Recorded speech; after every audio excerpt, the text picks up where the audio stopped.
Bueno, pues buenos días a todos. En la sesión de hoy tenemos invitado a nuestro querido amigo Jorge Garnica, quien, bueno, tengo el gusto de conocerlo ya desde hace muchos años. Estamos hablando de que nos conocimos en el que sería 2007 más o menos. Sí, más o menos. Eh, sí, Jorge recuerdo que era recién egresado de diseño gráfico de la BUAP en Puebla, eh, y tenía un blog muy interesante. ¿Cómo se llamaba tu blog, Jorge? Cóctel Camaleón. Cóctel Camaleón, estaba buenísimo. Muchas Este, y bueno, pues esa fue la manera en que conocimos varios maestros de la facultad, el trabajo que hacía en ese momento Jorge Garnica, ¿no? Después de eso estuvo trabajando un tiempo en La Máquina del Tiempo, si no me equivoco, que es el despacho de Alejandro Magallanes. Y bueno, de ahí el trabajo de Jorge Garnica en cartel se convirtió así como en un referente, porque algo que caracteriza mucho el trabajo de Jorge es que tiene un ojo muy crítico, ¿sí? Y gran parte del trabajo que ha realizado Jorge Garnica es este cartel social. Eh, Se ha ganado muchísimos premios, entre ellos un premio que fue el cartel del FICO, ¿no? Que eso fue, ¿en qué año sería? ¿En el 18? 2007, 2008 más o menos. ¿Ah, sí? Mira, 2008. Y bueno, también ha quedado seleccionado repetidas veces en diferentes bienales internacionales de cartel alrededor del mundo, pues incluyendo la de México, ¿no? Que has obtenido ahí, si no me equivoco, premios y menciones de honor. Sí. Y recientemente Jorge ha trasladado todo este trabajo que hacía de la síntesis en el cartel, pues al trabajo de portadas de libros. Eh, ya tienes algunos años en esto, ¿no? ¿Qué serán? ¿Cinco Ya, años? no, ya de las portadas, desde que empecé a Ajá. trabajar con Magallanes en el 2006, empecé a hacer Ah, portadas. mira, Es lo que les voy a contar ahorita en la presentación. muy bien. Y que al principio yo no lo tomaba muy en serio, ¿no? Porque pues era así como, ay, pues es una portada, ¿no? X. Pero poco a poco me fueron encargando más y más y más y más y más. Y pues más o menos desde el 2006 a la fecha, llevo algo así como un poquito más de 600 portadas ya, Sí, o publicadas. sea, es un mundo ahí de portadas. Sí, Pues bienvenido, Jorge, y muchísimas gracias por atender la invitación. Desde ahora te digo que, pues, a nombre de todos los alumnos y a nombre mío, pues estamos muy agradecidos. Pues que vengas a nuestra clase y puedas compartirnos un poco de tu proceso, mostrarnos qué has hecho, por qué las portadas de los libros son así y por qué la respuesta que tú das a la portada, este, pues tiene esas características, ¿no? Y ujú, sobre todo el concepto que hay detrás, ¿no? sí. Pues bienvenido, Jorge, y muchas gracias. Pues adelante, Jorge. No, pues gracias por el espacio, Manolo, y gracias a tus estudiantes, alumnas y alumnos por recibirme. Hoy les voy a presentar brevemente un portafolio de trabajo donde les voy a explicar de qué se trata el asunto de diseñar portadas de libros. Y vamos a ver un caso específico de investigación iconográfica particularmente, y al final, como le mencionaba a Manolo, al iniciar la cita, vamos a encargarles un ejercicio para la próxima clase, para el próximo martes. Así que, bueno, voy a empezar con la presentación. Voy a quitar mi cámara para no robar ancho de banda. Y si tuvieran alguna duda o algún comentario, no sientan pena en interrumpirme, por favor. O si quieren en chat, o lo pueden hacer con voz, sin ningún problema. Así que pues empezamos.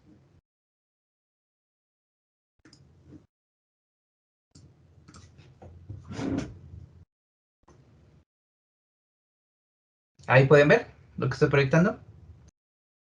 Sí. Sí, perfecto.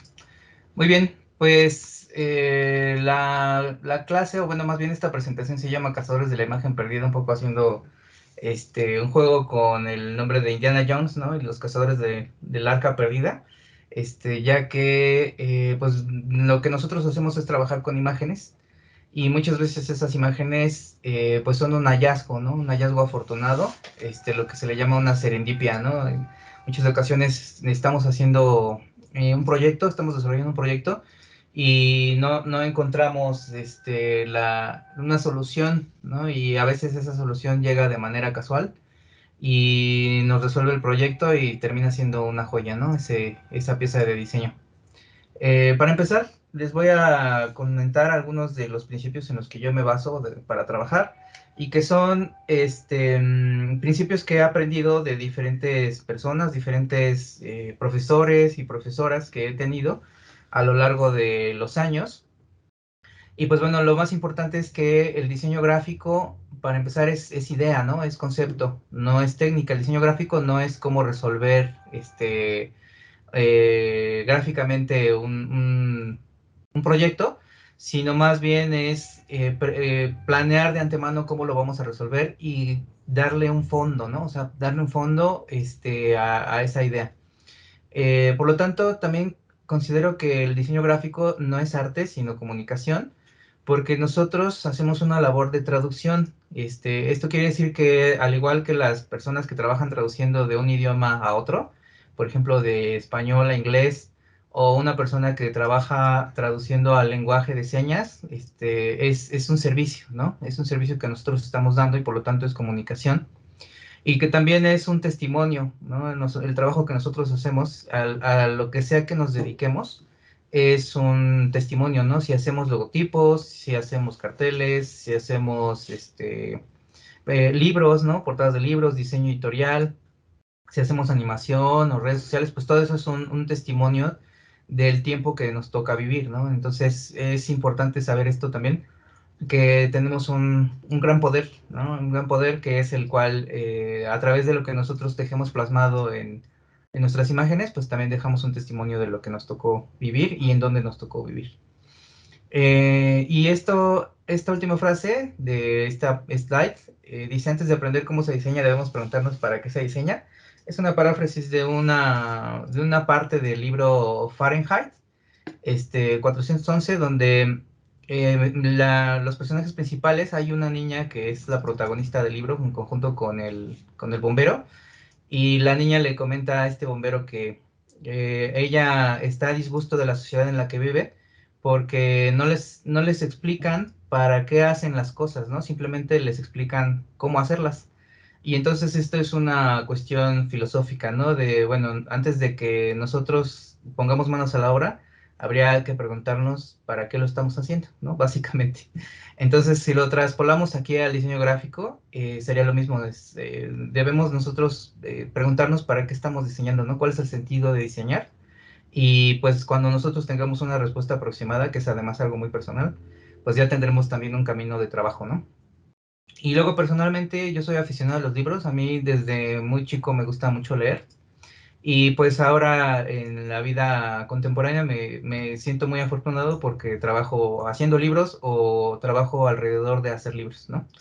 Y finalmente imagino las portadas de libros como prólogos visuales, ¿no? Y catalizadores del amor a primera vista. Algo que platicaba ahorita en la mañana con Manolito antes de empezar la clase era que algunos autores, algunos grandes autores, no les hacen justicia a sus portadas, ¿no? Entonces, a mí me parece que nuestro trabajo también, a quienes se lleguen a dedicar a ser diseñadores de cubiertas, pues es hacer justicia justo a estos grandes libros que se merecen una muy buena portada para que el libro se encuentre con sus lectores, ¿no? Entonces es un catalizador del amor, ¿no? Servimos como celestinos nosotros los diseñadores. Y bueno, para empezar, hay dos grandes categorías de la literatura contemporánea y comercial, sobre todo. Son dos grandes categorías de la literatura comercial. Para empezar, tenemos la primera categoría que es no ficción. que esto quiere decir que son libros que no se dejan a la imaginación, sino que más bien son temas duros, reales, de la vida real, que tratan de hacer un análisis de la vida contemporánea o de algún evento o fenómeno, ¿no? De la vida real, desde la perspectiva a veces hasta científica, ¿no? Minuciosa. ¿Qué tipo de libros son los de no ficción? Son crónicas, son libros de historia, son biografías, son libros de filosofía, de lingüística, son ensayos o manuales, publicaciones científicas o periodísticas, ¿no? Son escritos cuyo creador asume la responsabilidad de la verdad o la precisión de los eventos, las personas o la información presentada. La no ficción, que puede presentarse objetiva o subjetivamente, es tradicionalmente una de las dos principales divisiones de narrativas. La otra es la ficción, revisada más adelante. Se caracteriza por contar historias más o menos precisas y verídicas. Y para estas portadas, yo por lo regular, ¿cómo lo abordo? Es que hago primero la composición tipográfica, me baso primero en esa composición tipográfica, después lo llevo al terreno de la ilustración conceptual, porque por lo regular estos proyectos son temas muy amplios, a veces son temas muy ambiguos, como por ejemplo cuando hablamos de temas de filosofía o de lingüística, son temas muy, muy ambiguos. Y finalmente hago una búsqueda iconográfica, ¿no? Que esto les voy a ir explicando cómo se hace y cómo lo vamos a ir resolviendo. Entonces, lo que comentaba Manolito al principio de cómo empecé yo a diseñar portadas, es que en el 2006, en enero de 2006, llegué a trabajar al estudio de Alejandro Magallanes, después de rogarle como 2 años, creo, que me diera trabajo, porque yo era su fan. Había tomado un par de talleres con él y con otros diseñadores de cartel. Le había pedido trabajo durante 2 años y bueno, finalmente en el 2006 me aceptó en su estudio. Y ahí, además de diseñar carteles, obviamente que es como lo fuerte de Alejandro Magallanes, otra de las fortalezas que tiene su estudio y su forma de trabajar son las portadas de libros, ¿no? Ya si ustedes seguramente lo conocen, sabrán cuál es su currículum y su portafolio. Y pues bueno, ahí yo tuve la oportunidad de tener mis primeros contactos con el mundo editorial, ¿no? Las primeras portadas que me asignaron, esta fue una de ellas, la de Diccionario Incompleto de Bioética, y que yo apliqué, tal como decía Manolo, el modelo de trabajo del cartel, ¿no? De la síntesis del cartel y de la construcción de imágenes metafóricas. Y pues quedó, la verdad, no quedó muy bien, porque miren, el fotomontaje aquí me falló justo, pero la idea como de resolver el tema de una forma conceptual, esto le encantó a la editora, que se llama Marcela González, y en ese momento era la editora de Taurus. Y era una forma de trabajar que también tenían otros diseñadores como Isidro Ferrer o Pep Carrió, o Peret, en fin, otros diseñadores que también resolvían portadas de este mismo tipo, con este mismo estilo, ¿no? Como metafórico, conceptual, sintético. Y pues bueno, a partir de ahí, yo después de un par de años salí del estudio de Alejandro Magallanes y durante ese tiempo estuve haciendo algunos proyectos de diseño de portadas que me encargaban. Y pues poco a poco, como les decía, yo fui construyendo mi portafolios, ¿no? Algunas de las primeras portadas que me tocaron hacer fueron estas dos, ¿no? Donde esta fue la primera portada internacional que se publicó con mi trabajo, porque era de un premio internacional que se llama Isabel Polanco, ¿no? Que convoca el sello Taurus. Y esta fue la primera portada a nivel Iberoamérica, ¿no? Que se publicó. A veces, en particular, por ejemplo, este caso, a veces las y los editores tienen una idea muy concreta de qué es lo que quieren que se vea en la portada y de qué se trata el libro, ¿no? Entonces, en este caso también fue un trabajo que hice con Marcela González, como les decía, y donde ella me tiró la línea, ¿no? Y me decía, es que este libro es algo así como un mar de palabras, ¿no? Es el mar de palabras. Y entonces, a partir de esta idea de la editora, lo que yo trabajé fue precisamente hacer un mar, ¿no? Hacer una ilustración de un mar donde yo con hojas de libro viejo, hice como una especie de maquetita con las olitas estas que luego retoqué digitalmente, construí un barquito también, y pues esto generó esta portada, ¿no? Y luego, por ejemplo, esta otra de las neuronas de Shakespeare es un texto científico, ¿no? Si bien está escrito en forma de novela, en prosa, en realidad un texto científico que analiza el trabajo de Ramón y Cajal, ¿no? Que es un neurólogo, y donde se analizan precisamente los procesos físico-químicos en el cerebro, ¿no?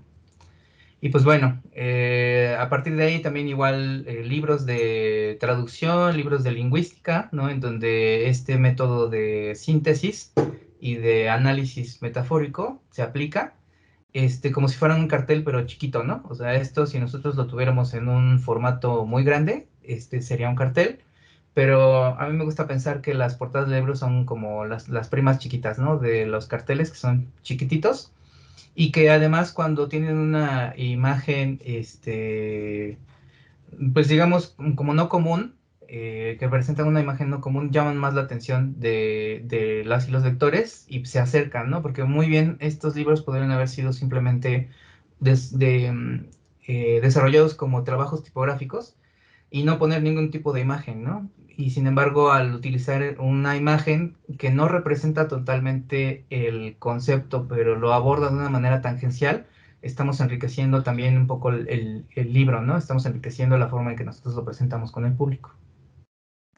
Estos son algunos manuales, por ejemplo, que desarrollé también las portadas para McGraw-Hill, en donde eran libros de texto que se utilizaban para carreras, para licenciaturas, en donde pues igual lo mismo el reto era encontrar una imagen o generar una imagen que representara de una manera, digamos, poética, ¿no? El contenido del libro, que pues muchas veces pues estos libros son muy técnicos, con un lenguaje muy específico del contenido que están tratando. Y entonces las portadas, pues, digamos, hay varias soluciones, ¿no? Que nosotros podemos representarlo con unos pulmones, ¿no? O sea, neumología pedrética, y podríamos nosotros simplemente resolverlo con unos pulmones, y listo, ¿no? Y ya está el diseño. Pero si nosotros le agregamos un valor, digamos, al convertir esos pulmones en otro contenido, permítame, voy a hacer la misma. Ahí está. Si nosotros generamos otra imagen de tipo poético, pues le estamos añadiendo un valor, ¿no? A estas ilustraciones de estas portadas. Y pues bueno, ¿de dónde salen las imágenes, no? Vamos a ir brevemente. Esta, por ejemplo, pues fue una fotografía que tomamos en el estudio de Alejandro Magallanes de una manzana y que utilizamos además un stock, ¿no? De un cerebro, ¿no? Y ya luego fue a hacer el retoque fotográfico. Luego estas, por ejemplo, les digo que esta es construido, es una maqueta construida, fotografiada y retocada digitalmente. Esta es una imagen de Shakespeare, una pintura original de la época intervenida, ¿no? Con diferentes elementos. En este caso es una imagen vectorial, generada de manera vectorial. Esta, por ejemplo, es también una maqueta generada, bueno, más bien un fotomontaje generado a partir de fotografías diferentes, ¿no? En donde estamos nosotros buscando que el ángulo de la luz sea el mismo y que los detalles se unifiquen, ¿no? Luego, por ejemplo, esta es una ilustración, ¿no? Gráfica a partir de una imagen de un árbol y una imagen de unos pulmones. Esta, por ejemplo, es tomada a partir de una maquinaria de un reloj, ¿no? Que fue retocado digitalmente para que pareciera un matraz, ¿no? Esta, por ejemplo, hay otros libros donde son conceptos muy ambiguos, como el concepto del tiempo, ¿no? Que es difícil representarlo. Yo recuerdo que en el momento en que hice esta portada de Henry Bergson, que además este es un libro internacional, referencia, ¿no? Acerca del concepto del tiempo, un ensayo. Alrededor de ese tiempo, cuando yo estaba desarrollando este proyecto, fue una ocasión que estaba en San Luis, ¿no? Que me había invitado también Manolo a dar un taller. Y habíamos estado platicando del trabajo de Brigitte Riley, ¿no? Y otros artistas, op art, ¿no? Que hacen op art. Y entonces me gustó mucho el trabajo de Brigitte Riley que me presentó Manolo. Y esto yo lo pude traer, digamos, el método de trabajo y la paleta cromática de Brigitte Riley.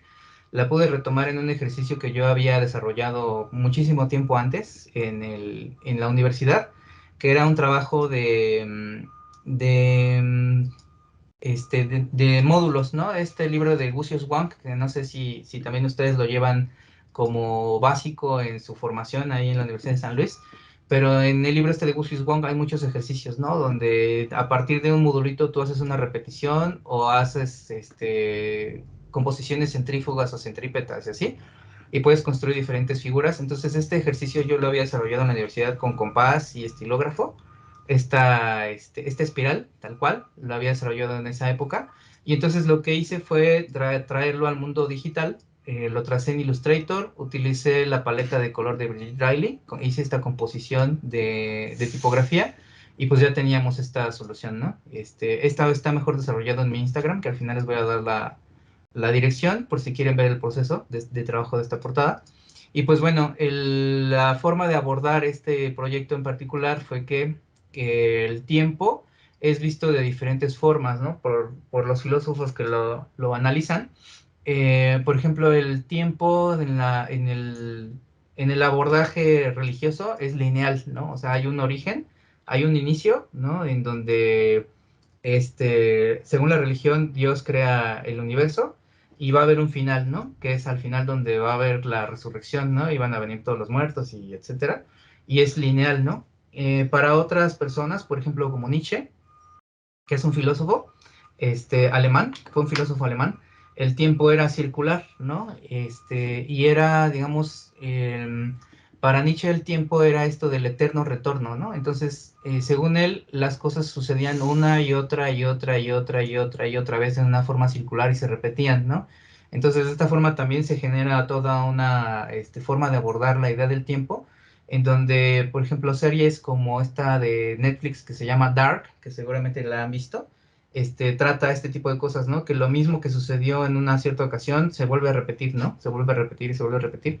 Y pues bueno, este abordaje genera hasta ficción, ¿no? Mucha de esto de los viajes en el tiempo y las múltiples líneas temporales que se pueden generar si una persona fuera capaz de viajar en el tiempo, ¿no? Que ahora lo abordaron en su momento, por ejemplo, Volver al Futuro, lo aborda la serie Dark, lo abordan ahora en el universo de Marvel, ¿no? Que es algo que me sorprende, ¿no? Que ahora ya el concepto esto de la repetición del tiempo es ya de conocimiento popular.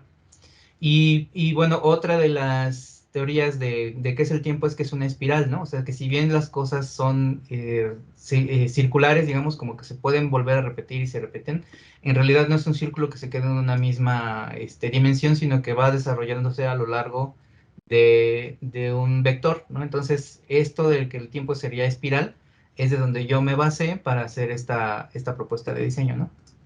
Y luego esta de aquí igual es una propuesta de diseño sobre, si se fijan, es igual el mismo autor, Carlos Chimal, de este aquí.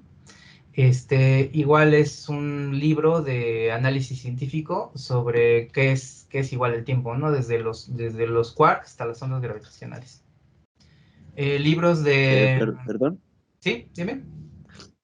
Ah, sí, en el del tiempo, se parece también un poco, me recuerda a las ilustraciones del arquitecto Escher.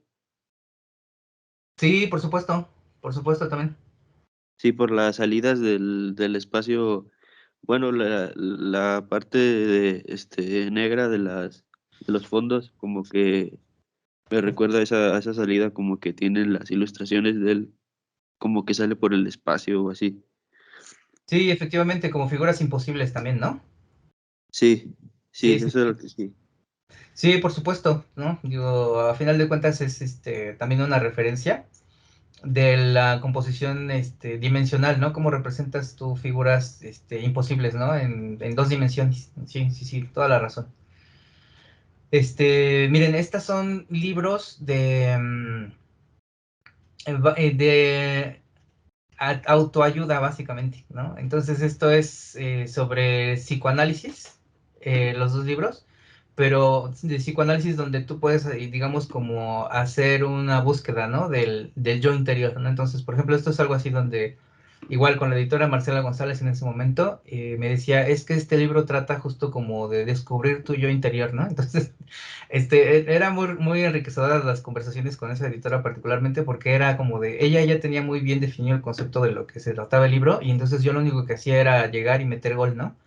Entonces, en este caso era como descubrir tu persona interior, pues era, pues vamos a ponerle un cierre y estás descubriendo tu persona interior, ¿no? A lo mejor pareciera muy tonta la solución, no sé, a mí me gusta, pero les digo, el trabajo con ella era particularmente especial porque además ella tenía en la cabeza una construcción muy poética, ¿no? De los conceptos de los libros que trabajábamos juntos.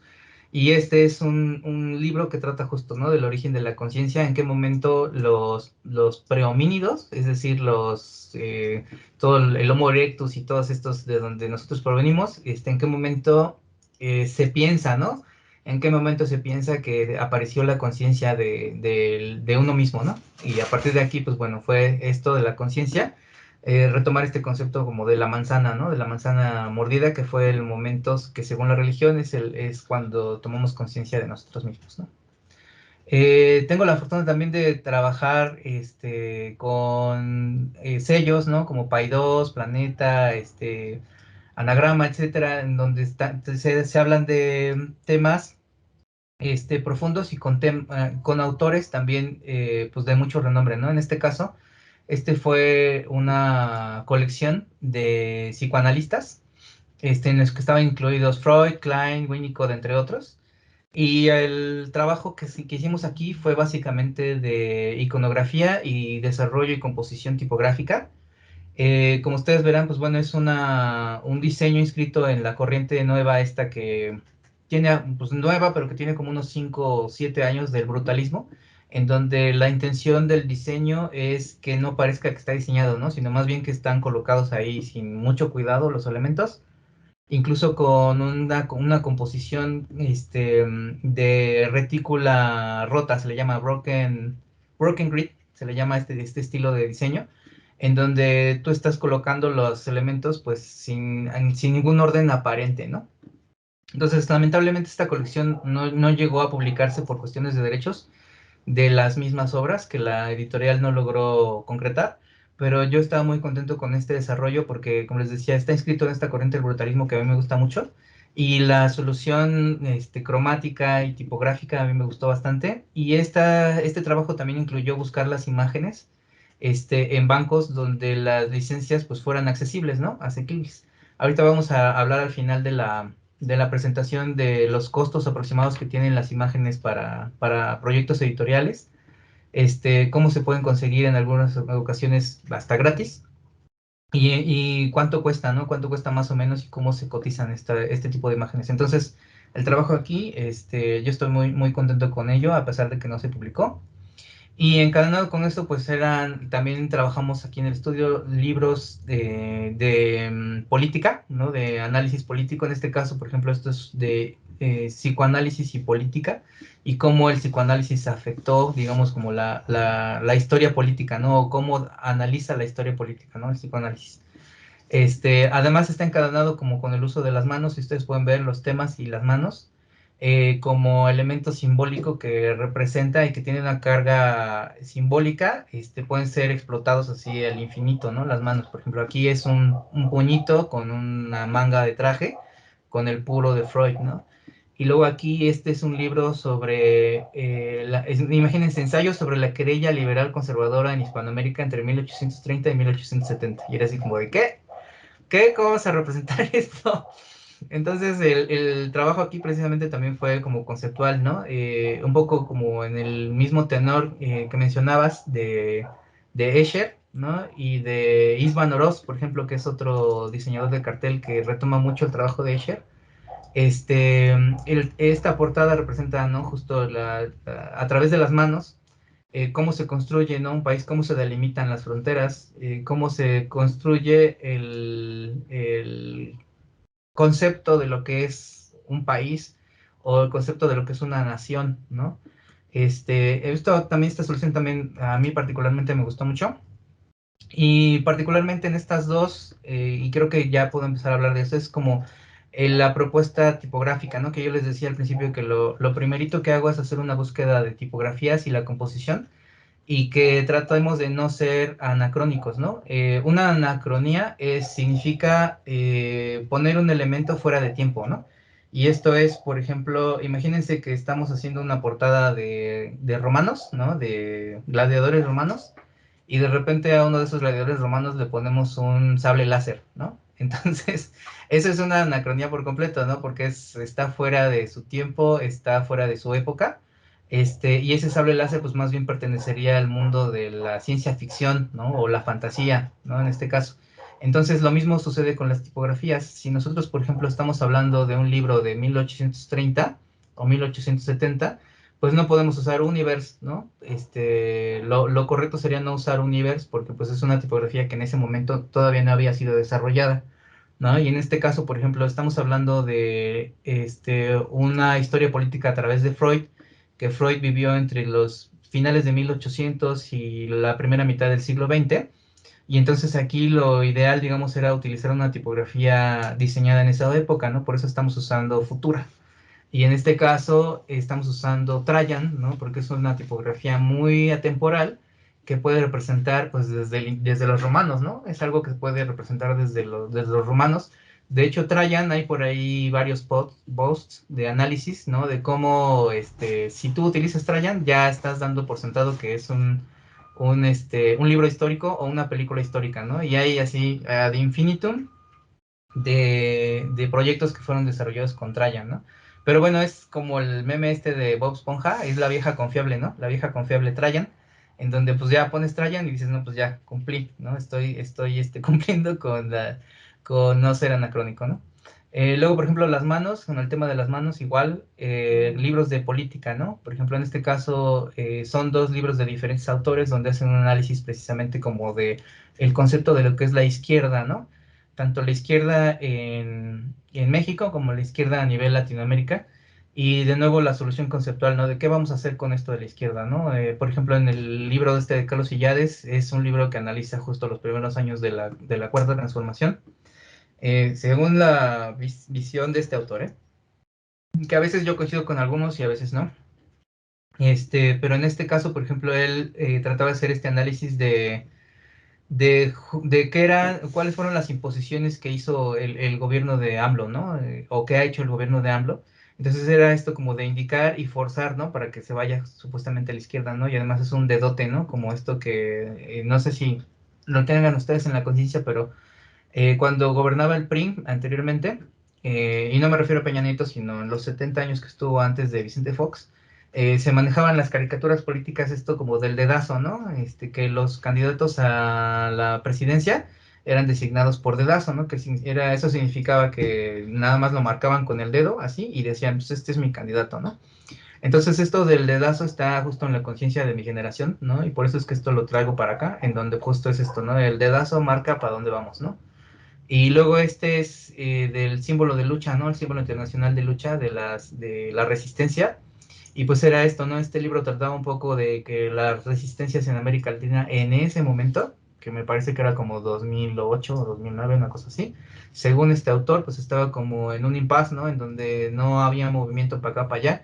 Ya estaba Hugo Chávez, estaba también los presidentes de izquierda en Latinoamérica, pero que según el autor esto no representaba como un avance, sino más bien como un estancamiento, y por eso es que está colgado este símbolo, ¿no? Como en un gancho, ¿no? Como si fuera una prenda que nosotros tenemos ahí en el closet, esperando que sea invierno para poder usarla, ¿no? Luego, de nuevo, el símbolo de las manos. Esta es la primera portada que tengo publicada a nivel internacional, pero ya en inglés. Es una novela que trata sobre un caso de la vida real Guatemala, un abogado que se suicidó y aparentó, según evidencias que dejó, porque dejó un video en YouTube que se publicó en un cierto momento, donde decía que lo había asesinado el presidente de Guatemala, ¿no? Y esto es algo que pasó en la vida real. Y se hizo todo un caso de polémica, ¿no? De cómo un presidente había mandado a asesinar a un funcionario, ¿no? Entonces, resultó después todo que era como construido, todo fue una gran mentira de este personaje. Y bueno, por eso es, digamos, que este proyecto es como la mano de nuevo, ¿no? Como de la persona de negocios o de la persona de la política que está, digamos, como iniciando un incendio, ¿no? Entonces aquí viene, digamos, como otra vez el uso de las manos, los puños, los dedos y cómo pueden tener un significado, ¿no? Todas estas señales. Luego, por ejemplo, libros también muy duros de análisis de la realidad y particularmente que se vinculan con el trabajo social que mencionaba Manolo que yo hago lateralmente al diseño de portadas. A veces logro vincular ese trabajo que hago de cartel político y social también en mi trabajo de portadas de libros. Y en estos dos casos en particular, pues son dos temas que a mí pues me interesan, digamos, son como de mi interés este tipo de libros de análisis y de casos de análisis, en donde por un lado tenemos casos de periodistas asesinados en Latinoamérica, ¿no? Y en donde justo mencionan que hay documentados más de mil periodistas asesinados entre el 70 y 2015, ¿no? Más los que de 2015 a la fecha se han ido sumando. Y este es Guillermo Valdés Castellanos, fue el director del CISEN, que era el Centro de Inteligencia en el tiempo de Felipe Calderón, que quizás ustedes lo recuerdan, pero cuando el Felipe Calderón entró como presidente de México para legitimarse en el poder, porque venía de un proceso electoral muy polémico en el cual AMLO argumentaba justo que había habido fraude electoral y en el cual pues el INE no hizo una aclaración, digamos, del reconteo de votos, pues este presidente Felipe Calderón lo que hizo para legitimarse fue declarar la guerra contra el narco, ¿no? Que todos sabemos hasta la fecha cuáles han sido las secuelas, ¿no? De sacar el ejército a las calles y de incluso que está documentado que lugares en donde antes no estaba el ejército y posteriormente llegaba a ocupar, pues la violencia crecía, ¿no? Entonces, este personaje, Guillermo Valdés, justo de primera mano tiene toda la información del narcotráfico, de cuál es su visión del narcotráfico y cuál era la visión del gobierno de Felipe Calderón en el narcotráfico. Entonces, este libro también es, digamos, como muy importante. Y la forma de trabajar estos dos proyectos, por ejemplo, a mí me gusta mucho coleccionar instructivos, de estos que vienen cuando tú te compras un aparato o compras un mueble y te viene el instructivo para armarlo. A mí me gusta como coleccionar esto porque esa gráfica me parece muy interesante. Entonces, en este caso particular, yo tengo una colección digital, porque obviamente no tuve todas esas máquinas de escribir, pero tengo una colección digital como de manuales, ¿no? De máquinas. Entonces, a partir de ahí, yo hice, digamos, un trabajo de limpieza, de quitar las marcas, quitar cositas, elementos, y hacer una metáfora, ¿no? De que en lugar del papel, pues tenemos aquí un incendio, ¿no? Para hacer una figura retórica de la muerte del periodista, ¿no? Y luego en este caso lo que hice es una construcción de maqueta. Aquí yo hice un stencil, recortar así en una cartulina la silueta del escudo nacional y luego con azúcar hacer vaciado, ¿no? Entonces hacer varias pruebas fotográficas, el levantamiento fotográfico y añadir, ¿no? Distintos elementos. Entonces, a partir de aquí igual generar imágenes potentes que hagan una muy buena presentación del libro, ¿no? En ese mismo tenor de la política y la violencia, también tenemos un análisis, por ejemplo, que hice estas de las primeras portadas que hice en el 2006, 2007, de la frontera que vino del norte, ¿no? Que esto era un análisis de cómo Estados Unidos empuja, digamos, de forma intangible, ¿no? A la cultura mexicana, ¿no? A la cultura y la política mexicana. Entonces es una imposición como tal, ¿no? No es un acuerdo que se tenga como tal, sino más bien es una imposición, ¿no? La frontera. Y luego por ejemplo, también es importante porque Emiliano Ruiz Parra, que es uno de los periodistas más importantes ahorita a nivel nacional, hace un recuento de casos de resiliencia, ¿no? De cómo víctimas del narcotráfico o víctimas de negligencia de parte de las autoridades mexicanas pueden rehacer su vida, ¿no? O sea, casos, por ejemplo, como de víctimas de secuestro del narcotráfico, víctimas de la explosión de la planta de petróleo, ¿no? En Tabasco, en el Golfo de México, cómo pueden retomar su vida y reconstruirse, ¿no? Por eso es que es una piedra que está todo seco y que florece, ¿no? Y esta es una fotografía de una piedra real que tengo aquí en el estudio. Libros de igual como de autores reconocidos como Enrique Florescano, que es uno de los historiadores mexicanos más renombrados, o Efraín Huerta, ¿no? Que fue también un gran poeta que falleció hace muchos años y que en este libro se hace una compilación, ¿no? De todo lo que publicó en este suplemento que se llamaba El Gallo Ilustrado, ¿no?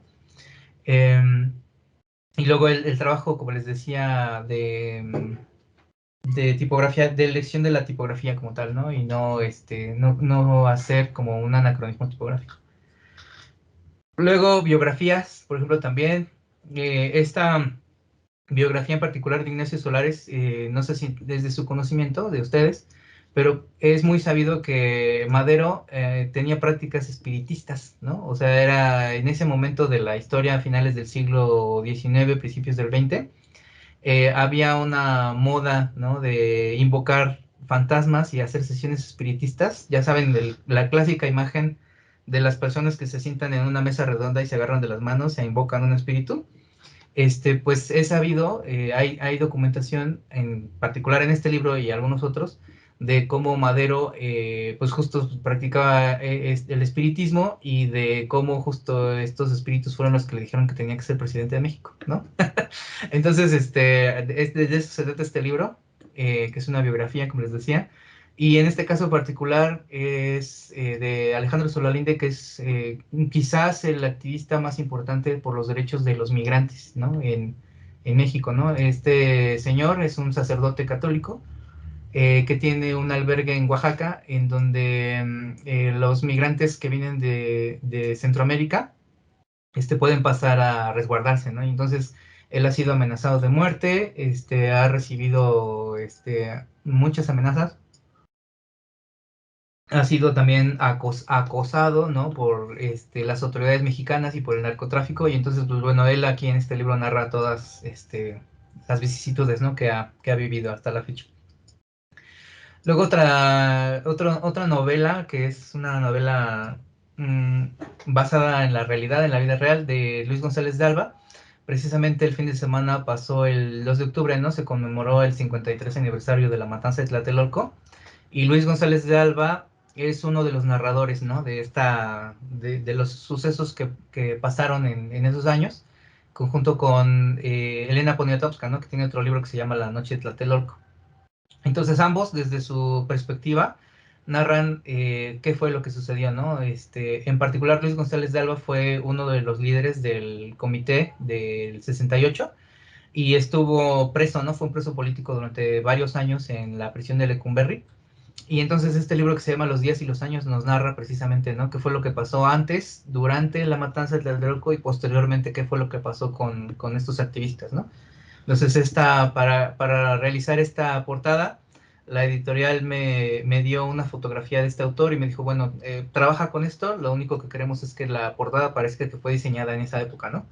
Y entonces en esa época mucho del trabajo que se hacía, que si ustedes analizan el trabajo, por ejemplo, de Vicente Rojo, o de Rafael López Castro, de Germán Montalvo, de René Ascuy, ¿no? O de otros diseñadores internacionales como Iván Chermayev o Milton Glaser, así, lo que hacían era extraer imágenes de periódico, ¿no? Y al hacer un aumento de esa imagen, la trama de puntos con la que se imprime el offset se reventaba, ¿no? Y entonces a partir de eso, esto generaba, digamos, también una calidad de imagen, una estética particular, que es lo que yo estoy retomando para diseñar esta portada, ¿no? La imagen como de la imagen, la extracción de la imagen reventada de offset de un periódico. Luego, por ejemplo, también he tenido la fortuna de trabajar con otros autores como Paco Ignacio Taibo, que actualmente es el director del Fondo de Cultura Económica. Pues bueno, que muchos autores y muchas editoriales no están de acuerdo con las decisiones que toma, porque pues a veces son disparatadas, pero particularmente él como autor es un escritor muy reconocido que toca muchos temas, ¿no? De la historia de México y de algunos casos de historia también de otros lugares del mundo. Y particularmente esta colección que se llama Patria fueron 3 tomos que hablan del periodo comprendido entre el 1854 y 1867, que son 13 años en donde pasó de todo, ¿no? Pasó la intervención francesa, pasó el imperio de Maximiliano, pasó la guerra de Reforma, pasó la restauración de la República, en fin, fueron 13 años de mucha actividad política, en donde a mí particularmente la petición que me hicieron fue que pareciera igual de nuevo gráfica de la época, y me mandaron billetes, ¿no? Me dijeron, mira, pues es que esta imagen como de los billetes es lo que nos parece interesante. Y pues bueno, la construcción de este diseño lo hice justo empezando con la tipografía, ¿no? Utilizando tipografías que simularan ser de la época, ¿no? Como góticas, tipografías display, ¿no? Que fueran como las que se utilizaban en los periódicos e incluso hasta en las tumbas, ¿no? Hay algunas tumbas que utilizan esta tipografía que es como Art Nouveau, ¿no? Tipografías que parecieran hechas como con madera, ¿no? De tipos móviles de madera, ¿no? Entonces, a partir de ahí, de ese, digamos, trabajo de investigación tipográfica, y luego aunado a la solicitud que me hicieron de que pareciera un billete, generé todos estos patrones, y esta colección, además, en los acabados tiene, como pueden ver, barnices, realces, tintas metálicas, en fin. Y tuvo éxito, digamos, al grado de que esa investigación tipográfica que hice, la utilizaron, este mismo diseño que tienen las portadas que hice, la utilizaron para el documental que se publicó en Netflix, ¿no? Entonces ahí justo cuando un día yo abrí Netflix y vi que estaba este documental que lo presentaban con novedad, dije, ay, no manches, esa es la tipografía que yo diseñé, ¿no? Y pues bueno, me hizo sentir contento, ¿no? Que retomaran ese trabajo. Como pueden ver, el autor también estaba contento con su diseño, que hasta se mandó a hacer su camiseta. Esto se lo hizo él. Y pues me han asignado, ¿no? Otros libros de este mismo autor, ¿no? Como en este caso son unas historias biográficas, autobiográficas, ¿no? De su propia familia y de dónde viene él, ¿no? Porque su padre era un periodista español, ¿no? Y luego también la labor de investigación iconográfica en este libro particular, pues la historia de un gueto de judíos polacos, ¿no? Y cómo este personaje en particular fue uno de los que lideraron la resistencia, ¿no? El trabajo también que llevamos a cabo, digamos, es como un poco decidir cuál es la estética que vamos a plasmar en esta portada, correspondiente con la época de la que se trata el libro. Y en este ejercicio en Incluso, particular, dime, sí. dime. Es que iba a comentar que también me recordó también un poco al tema del espiritismo, ¿no? De los gitanos, también la portada pasada. Eh, como esa mera, sí, Ajá. como los carteles que usaban los gitanos para leer el futuro y eso. Ah, sí, En- por supuesto, por supuesto, por supuesto. Fíjate que no lo había pensado, pero sí tienes toda la razón. Sí, sí, sí, porque sí, en las ferias de antes, ¿no? exactamente. Sí, Como cartas de tarot también, ¿no? Sí. exactamente. Sí, sí, sí, sí, muy correspondiente precisamente, como una carta de tarot. Y bueno, fíjese que esta en particular tiene una historia oscura. Y es que un día me escribió justo la directora de arte que me hizo el encargo, y me dijo, oye, pues es que una de las editoras de aquí de la empresa andaba navegando ahí en una página internacional y se encontró esto, ¿no? Y entonces era una colección de Agatha Christie, pero tenía exactamente el mismo diseño que yo hice, ¿no? Exactamente el mismo, pero con letras en ruso, ¿no? Y decía Agatha Christie. Y ya me dice, esto lo plagiaste, ¿no? Y yo, no, pues, ¿cómo crees, no? Si esto, acuérdate que lo desarrollamos en equipo, porque esta versión que ustedes están viendo no es la propuesta original que teníamos, sino que la fuimos construyendo, que me decían, no, pues cámbiale, no, pues muévele, no, no sé qué. Porque originalmente aquí en las imágenes venían retratos en grabado, ¿no? Venía Maximiliano, venía Juárez y venía Santana. Entonces esto lo fuimos modificando y fue un trabajo en equipo donde me decían, no, pues ahora el nombre del autor pásalo para abajo, no, ahora el número pásalo a la derecha, y así. Ahora en las esquinas ponle estrellitas o balas y así, ¿no? Y entonces resultó que este diseño fue tan exitoso que lo plagiaron en Rusia, como ven. y aparece en una colección de Agatha Christie en Rusia. Si ustedes lo buscan, lo van a encontrar seguramente. Y pues el registro del ISBN es posterior, ¿no? O sea, también ahí fue como de, a ver, pues investiga el ISBN, ¿no? Entonces, estos eran primero que los de Agatha Christie, ¿no? Y ahí ya estaba, digamos, yo ya estaba cubierto, ¿no? De, no, pues yo no, yo no plagié nada, ¿no? Y en todo caso le dije a mis clientes, en todo caso el plagio, pues lo hicimos en conjunto, porque este diseño, pues, fue por muchas correcciones que me hicieron ustedes. En fin.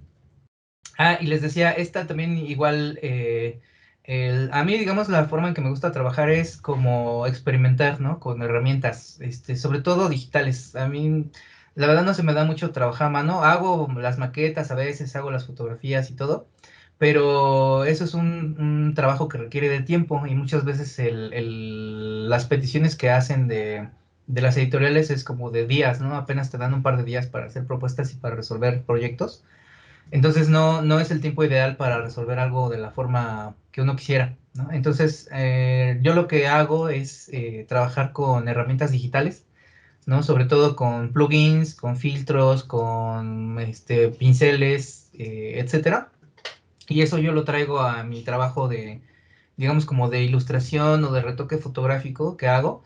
Y luego, por ejemplo, si ustedes ven de cerca esta portada, pues no se nota, pero está hecho de múltiples capas, ¿no? Está hecho de múltiples capas en donde yo utilicé una herramienta que traduce una fotografía a granulado, ¿no? Entonces ese granulado está en diferentes capas, en donde por una parte está el color base, luego están los brillos y luego están las sombras y los elementos, las diferentes capas como de, por ejemplo, aquí el cielo está hecho también de varias capas, el humo, ¿no? Y la tierra están hechos de varias capas. Y entonces esto, cuando tú lo ves impreso, se nota, ¿no? Como un trabajo en textura particular. Que si lo ves ampliado, pues es ¿no? Es esta la vista de esto. Y entonces es no simplemente colocar la fotografía tal cual, sino pues hacer una composición, hacer un fotomontaje, ¿no? De esto va a tener un fondo, va a tener una escenografía, va a tener un piso, ¿no? Una zona donde poner la tipografía, arriba y abajo. Entonces es, digamos, un trabajo también fino, ¿no? Pareciera que no, porque la fotografía, pues, es algo que no hice yo, que la compró la editorial, pero es un trabajo de postproducción, digamos, ¿no? Gráfica. Luego también uno de los temas que abundan, ¿no? En la literatura de no ficción es los libros sobre nazis, ¿no? O sea, es infinito. O sea, cada año publican nuevos libros, sacan nuevas películas alrededor de los nazis, ¿no? Dos ejemplos, por ejemplo, uno es otros dos ejemplos son estos, ¿no? Donde uno de estos es eh, cómo los nazis estaban haciendo experimentos genéticos como si fueran perros. Ya saben que las razas de perros fueron diseñadas genéticamente. De esa misma forma, los científicos nazis, cómo estaban diseñando una raza, ¿no? Y cómo había niños que sufrían experimentos, ¿no? Con esto. Y luego de Asperger, esto también es conocido en años recientes, es de la vida real, que el científico que hizo, digamos, los primeros diagnósticos de Asperger y por el cual esta condición de salud tiene nombre, pues fue un científico nazi, ¿no? También es un libro impactante y muy fuerte de la vida real, donde pues bueno, ahora resulta que esta condición, por eso es que el Asperger actualmente ya no se maneja con este nombre, sino que se maneja como espectro autista, quizás se hayan dado cuenta, ¿no? Últimamente, porque justo se descubrió que este científico pues era un nazi, ¿no? Luego un poco cambiando el tenor de la historia, a veces me tocan también libros pues, de guasa, ¿no? ¿no? Chuscos. Por ejemplo, en este caso es un libro de Alejandro Rosas, que es un historiador, y Julio Patán, que escribe libros y sobre todo es presentador de noticias, ¿no? En la televisión y tiene columnas en los periódicos. Y en este libro en particular se hablan de casos, pues es que no sé cómo decirlo, como disparatados, ¿no? O sea, casos disparatados que no creerías que son reales, ¿no? Por ejemplo, una de las historias que cuentan aquí, que es así súper disparatada, es de cómo en los 90 se utilizó a una vidente para encontrar unos restos humanos en una hacienda, ¿no? Estos estaban muy chiquititos o no habían nacido, seguramente. pero era la Paca, ¿no? Era una vidente que contrató la Fiscalía de la República para encontrar unos restos humanos en un terreno que era del hermano de Carlos Salinas, ¿no? De Raúl Salinas. Y entonces a partir de esto, de la vidente dijo, no, pues las personas están enterradas aquí. Fue como hicieron esta evidencia para encarcelar a Raúl Salinas, ¿no? Entonces es así como de ¿qué? ¿Cómo utilizaron una evidente? Otro de los casos es, por ejemplo, está documentado y es de la realidad, que Santana, este presidente que se convirtió en dictador a lo largo del tiempo en el siglo XIX, en los 1800, perdió su pierna en una batalla, ¿no? En Estados Unidos. Y entonces a su pierna justo la localizaron en el campo de batalla y Santana hizo que la enterraran con honores militares, ¿no? Entonces hicieron un desfile y todo y la enterraron en la glorieta de los hombres ilustres esta pierna. Y luego posteriormente cuando en una de esas ocasiones en que tenía que salir huyendo del país porque las condiciones políticas le eran adversas y él tenía que huir, una turba de gente desenterró la pierna y la anduvieron pateando por la calle hasta que pues, se perdió, ¿no? No supieron nunca dónde quedó la pierna de Santana. Eso es la vida real, está documentado. Y entonces este tipo de casos están aquí, ¿no? En este libro donde dirías, bueno, pues es que México es tan surreal que incluso hasta sus historias de la historia son muy peculiares, ¿no? Y para este libro, lo que me pidieron, que creo que sí se alcanza a notar en la fotografía, es que trabajáramos con tintas fluorescentes, ¿no? Que las tintas fluorescentes tienen un acabado muy bonito, porque tú las ves y vibran, ¿no? O sea, tienen este fenómeno de que vibra, ¿no? La tinta. Y entonces me dieron justo se llama mandatorio, el mandatorio de utilizar tintas fluorescentes y de hacer un diseño de una calavera como tipo papel picado, a mi libertad, ¿no? Que yo decidía qué elementos ponerle y qué estética tendría que pareciera como papel picado, ¿no? Y entonces esta fue la solución en donde utilicé algunos iconos que yo mismo diseñé y otros iconos que vienen de una página que se llama The Noun Project, ¿no? Donde tú los puedes utilizar, ya sea que los compres o que des los créditos correspondientes, ¿no? En este caso la editorial compró esos iconos y los pudimos utilizar. Y luego fue tan exitoso este libro que se ha reimpreso un montón de veces. Si ustedes van a cualquier Sanborns, ahí lo encuentran. El uno y el 2. Posteriormente a mí me dijeron, bueno, pues ahora el número 2 tú eres libre de decidir qué imagen ponerle, ¿no? Y entonces yo recuerdo que con mi esposa andábamos una vez en una librería y le dije, estaría muy chistoso utilizar un perrito en una portada, ¿no? Y se lo dije de broma. Pues porque me parece absurdo, ¿no? Poner un perrito en una portada de un libro serio, ¿no? Digamos. Y entonces a partir de ese comentario que yo le hice a mi esposa, dije, pues estaría bueno traernos ahora un chihuahua, ¿no? Una de las propuestas, eran varias propuestas que yo había hecho de que fuera correspondiente con la calavera. Y uno era un luchador, otra era un chihuahua y otra era una cabeza olmeca, ¿no?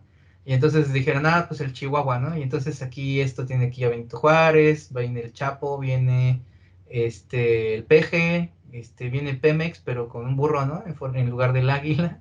Y en fin, vienen así igual iconitos que construí yo y otros iconitos que salieron de Down Project. Y lo mismo, ¿no? Es utilizar tintas fluorescentes con la misma composición tipográfica, que fueran hermanitos, ¿no? Que hicieran estos libros hermanitos. Luego, pues bueno, también me piden todo tipo de libros, ¿no? A veces me piden libros como les decía, de superación personal o de autoayuda. Y que, pues bueno, en mi opinión, hay libros que pues merecen mejores portadas, ¿no? Si ustedes van a cualquier librería y entran a la sección de autoayuda, pues no siempre son afortunadas, ¿no? Y me parece que pues, ya que vamos a hacer el esfuerzo de diseñar una portada, pues al menos echarle un poquito más de ganas, ¿no? Echarle otro rico pollo de caldo para que las cosas se hagan bonitas. Y en este caso, por ejemplo, era un libro de análisis de biografías, ¿no? De cómo algunos personajes de la historia se convirtieron en líderes, ¿no? Y este trabajo fue justo el retrato, hacer la ilustración vectorial del retrato de estos personajes. Y luego, por ejemplo, en este caso igual es un libro que se ha editado y reeditado muchas veces de Norman Vincent Peale, del poder del pensamiento positivo, que es como les decía, como de autoayuda, en donde justo lo que yo les propuse a la editorial era hacer esta proyección de cómo ver al futuro de manera positiva, ¿no? Entonces era como arrojar luz a la oscuridad y por eso es que está este faro, ¿no? Y es un trabajo tipográfico y de modificación tipográfica, ¿no? En este caso. Libros de salud también, ¿no? Estos libros a mí me gustan mucho, precisamente ocasionalmente me los piden también como de estilo de vida y salud. Y pues bueno, es de, como les decía, traer, como decía Manolito en la mañana, traer todo este trabajo conceptual y de cartel a las portadas del libro.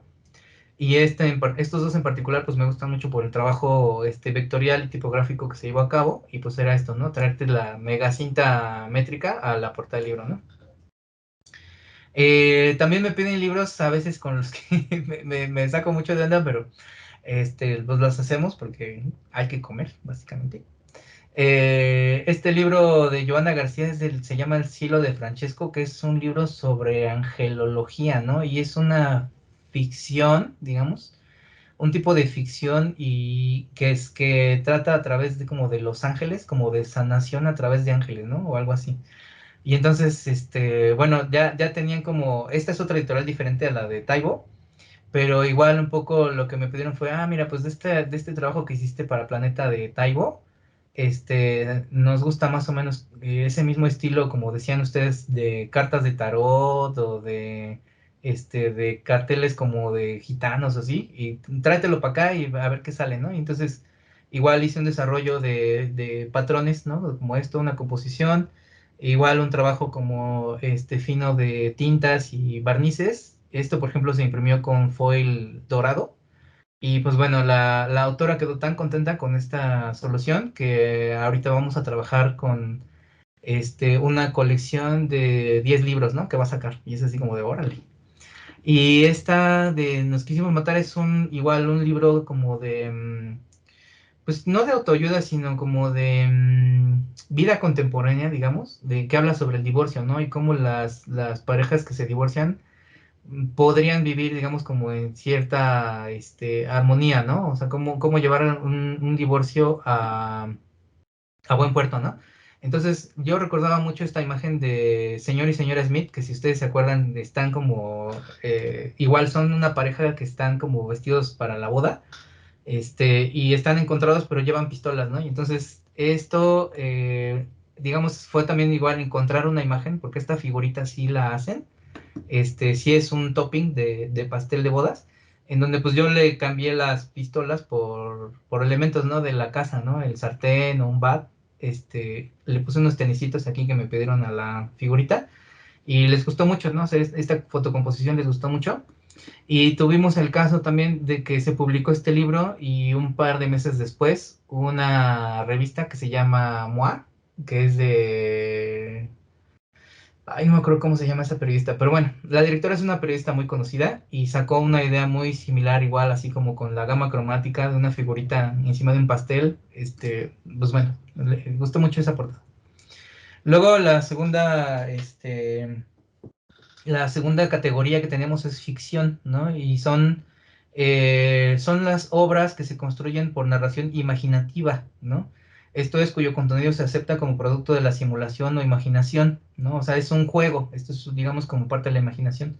Presentando un mundo imaginario al receptor. El término procede del latín fictus, que es fingido o inventado, participio del verbo fingere, ¿no? Para Aristóteles, todas las obras literarias copian a la realidad. De acuerdo con el principio de la verosimilitud, lo que diferencia la literatura de la historia es que ésta copia las cosas que han sucedido y aquella las que podrían suceder. Esto es decir, todos los futuros imaginables, todos los multiversos son la ficción, ¿no? ¿Qué tipo de novelas tenemos aquí? ¿Qué tipo de obras? Pues novelas, sobre todo novelas y cuentos.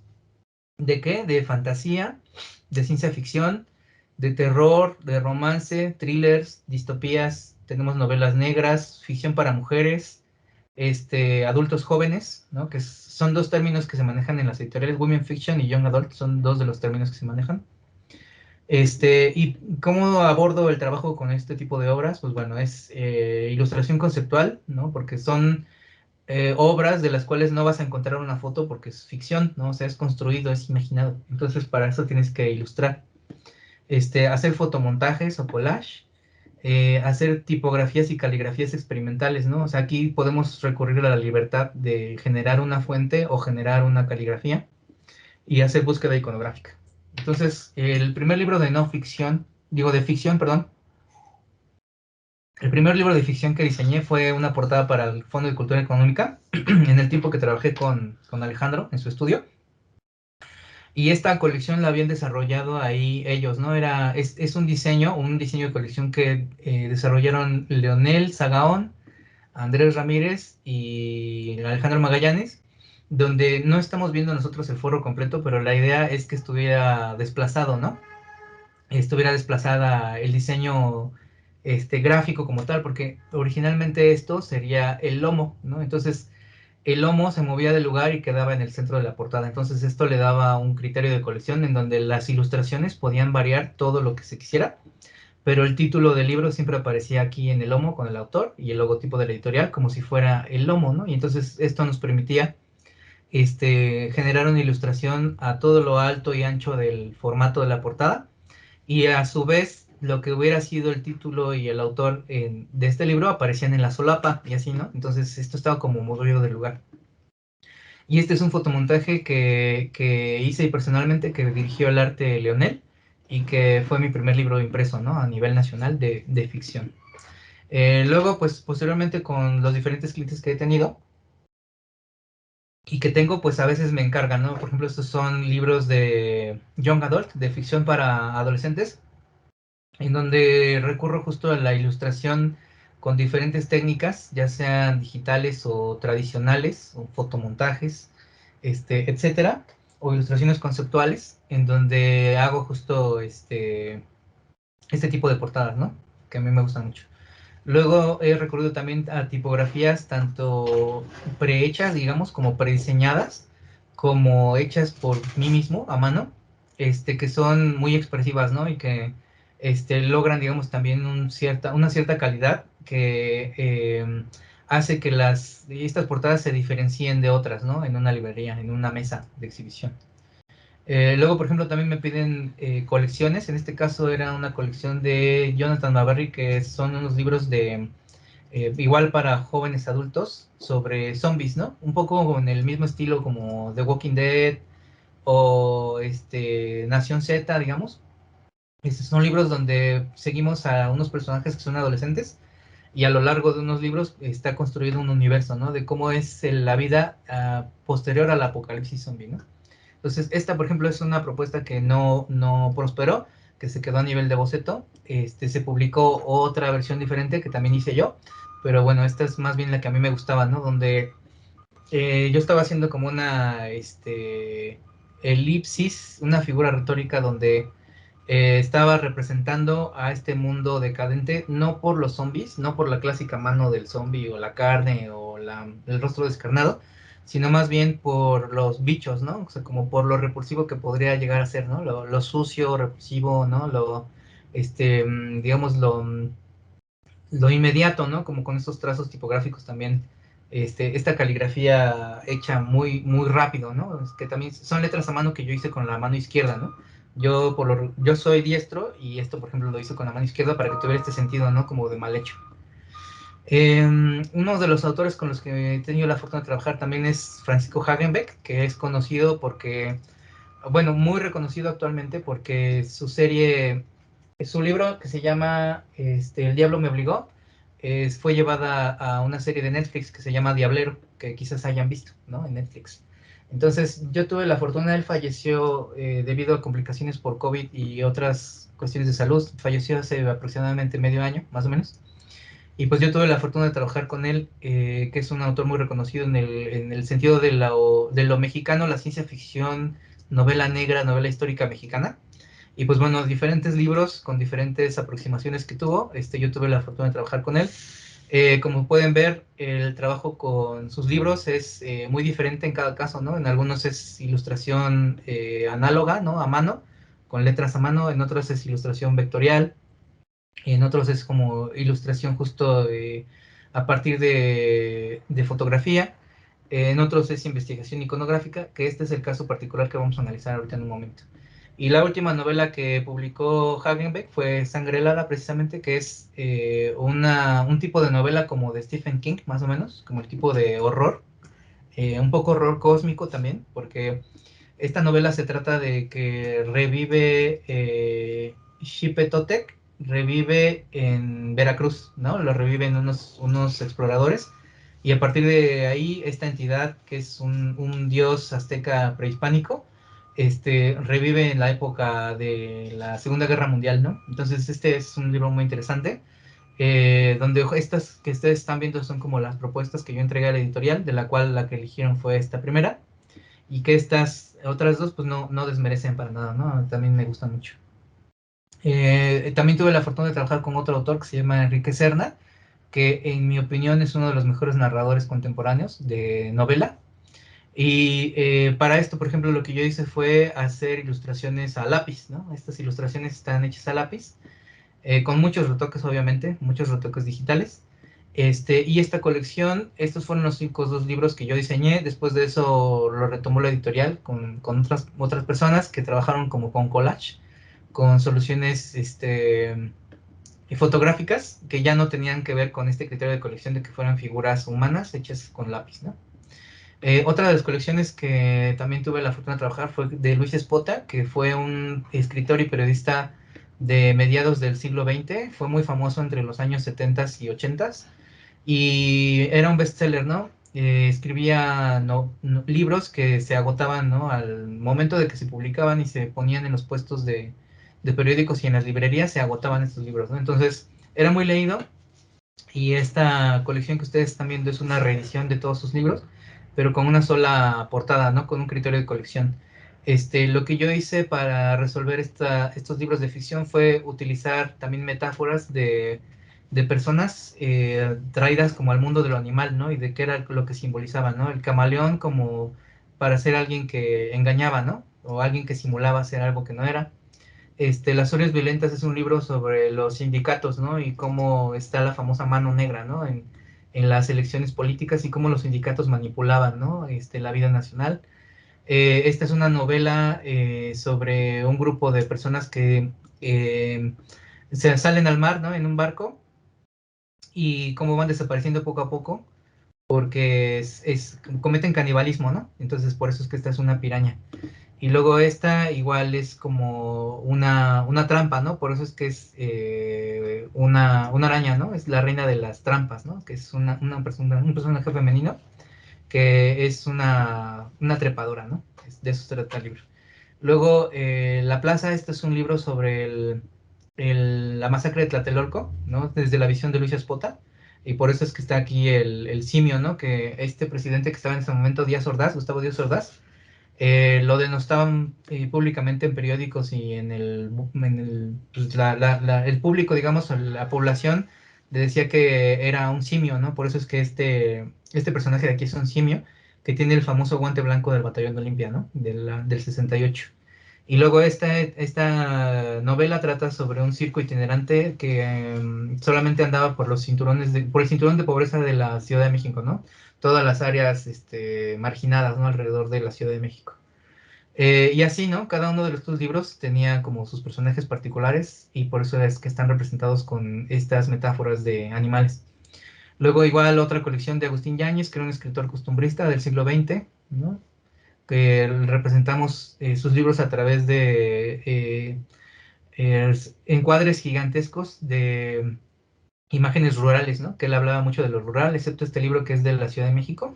Todos los demás son como libros muy rurales, costumbristas, ¿no? Y esta colección a mí me gusta mucho.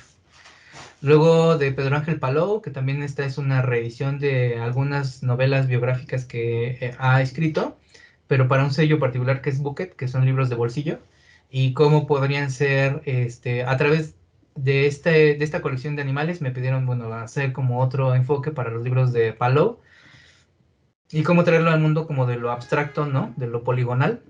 Y estas ilustraciones las hicimos en conjunto, mi asistente que se llama Diego, que en ese momento trabajaba conmigo, y yo. Y esta también igual es de Vicente Leñero, que él fue un periodista y escritor muy reconocido, ganador del premio Seix Barral en los 60s. ¿no? Y esta novela en particular ha sido llevada a obras de teatro y a películas, ¿no? El libro más actual, este también igual tiene su libro sobre los 68, ¿no? Donde yo estoy reemplazando el escudo nacional por un militar, por un soldado. Y luego también libros de esa época, ¿no? Donde este libro en particular es el análisis de un caso de asesinato que fue muy sonado, ¿no? En los años 80, asesinato. Libros, novelas, ¿no? Como también de ficción. Esto también, trabajo iconográfico, ¿no? De dónde salen las imágenes, pues estos son de bancos de imágenes, de donde es justo el trabajo que nosotros hacemos, es hacer una búsqueda de la imagen que podemos utilizar para representar esta obra y luego intervenida, ¿no? Todas estas letras están hechas a mano, ¿no? En este caso son con Pilot, con un plumón, y en este otro caso son con lápiz y marcador de cera, ¿no? Luego, igual, fotografía intervenida, ¿no? Eh, Otro de los libros con los que he tenido, otro de los autores con los que he tenido la fortuna de trabajar es Javier Velasco, que también es un autor reconocido. Esta obra también fue llevada a una serie, es una obra ganadora del premio Alfaguara, y fue llevada a una serie, ¿no? Si tienen Prime, ahí está la serie que se llama Diablo Guardián, ¿no? De esta novela.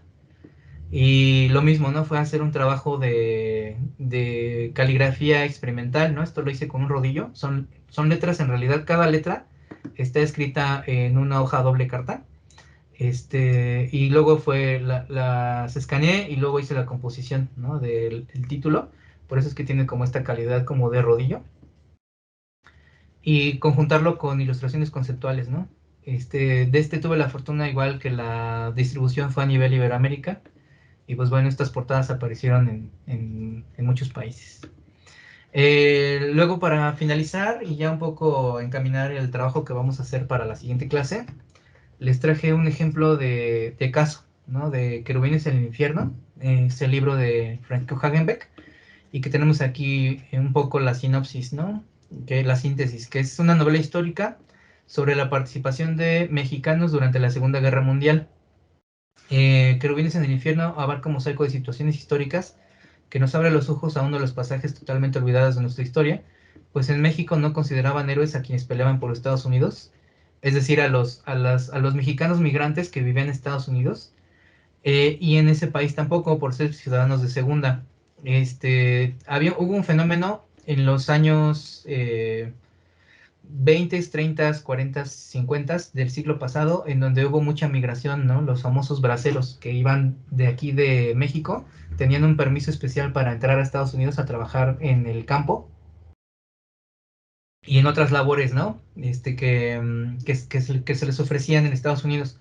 Y entonces estas personas migrantes a veces se establecían en Estados Unidos, sobre todo en California, y empezaban pues se establecían, ¿no? Y entonces sus hijos, digamos, ya eran la primera generación de México-americanos, ¿no? Que tenían esta dualidad de identidades que a la vez era contradictorio, ¿no? Porque no eran estadounidenses del todo, a pesar de haber nacido ahí, porque eran hijos de mexicanos, y tampoco eran mexicanos porque habían nacido en Estados Unidos, ¿no? Entonces no pertenecían ni a un grupo ni a otro. Y este grupo particular de mexicoamericanos fueron los que desarrollaron el estilo de los pachucos, que el pachuco más famoso que conocemos es Tintán, ¿no? Que ya saben que se visten con unos pantalones muy holgados, ¿no? Muy largos, unos sacos muy largos, cadenas muy alargadas, tirantes, ¿no? Y un sombrerito con una pluma, que es el look, ¿no? Del pachuco clásico. Y en particular, este libro trata sobre un grupo de mexicanos, mexicoamericanos, que fueron detenidos tras un suceso de la vida real que se llamaron los Sud Sud Riots, que en español sería algo así como la revuelta de los trajes de pachucos, porque Sud Sud era como les decían a los pachucos en inglés. Sud Sud Riots eran la revuelta de los pachucos, en donde en un determinado momento de los años 40 había una fiesta de pachucos, ¿no? En un lugar de Los Ángeles. Y entonces Marines, soldados de la Marina de Estados Unidos, llegaron a esa fiesta y provocaron una pelea. Y entonces al final a quienes detuvieron y a quienes se llevaron a la cárcel fueron a los mexicanos, ¿no? A los mexicoamericanos, a los hombres y a las mujeres.